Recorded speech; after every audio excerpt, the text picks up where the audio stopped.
পাঁচ ওয়াক্ত নামাজ কালাম পড়ে এরপরেও জাহান্নামে যাবে যারা, তারা হলো 17 শ্রেণীর লোক। আমরা এক নজরে আবারও বলে দিচ্ছি, হারাম খাদ্য যে গ্রহণ করে, 1, 2 আত্মীয়তার সম্পর্ক ছিন্ন করে যে, নাম্বার 3 প্রতিবেশীকে যে কষ্ট দেয়, নাম্বার 4 মা বাবার অবাধ্য সন্তান, মা বাবার কথা শোনে না সে, নাম্বার 5 উগ্র মেজাজি, তেড়া, গোয়ার, সবাইকে দমায় রাখে, এই টাইপের লোক।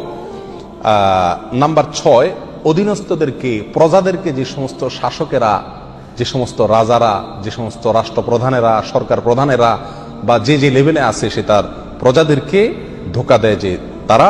নাম্বার 7 অন্যের সম্পদকে অন্যায়ভাবে আত্মসাৎকারী ব্যক্তি। নাম্বার 8 উপকার করে কারোর খোঁটা দেয় যে ব্যক্তি, সে জান্নাতে যাবে না।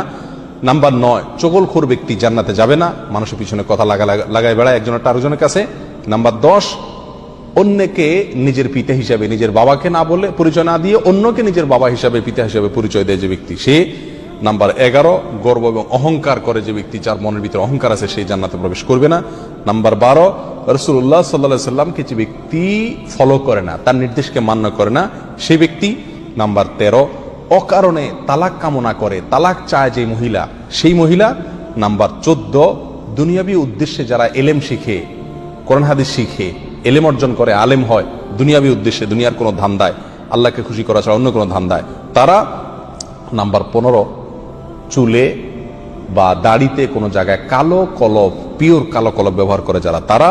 এবং নাম্বার 16 যে কোনো ভালো কাজ করে সেখানে মানুষকে দেখানো, এটা ফলাও করা, প্রচার করা, এই উদ্দেশ্য থাকে যাদের, তারা।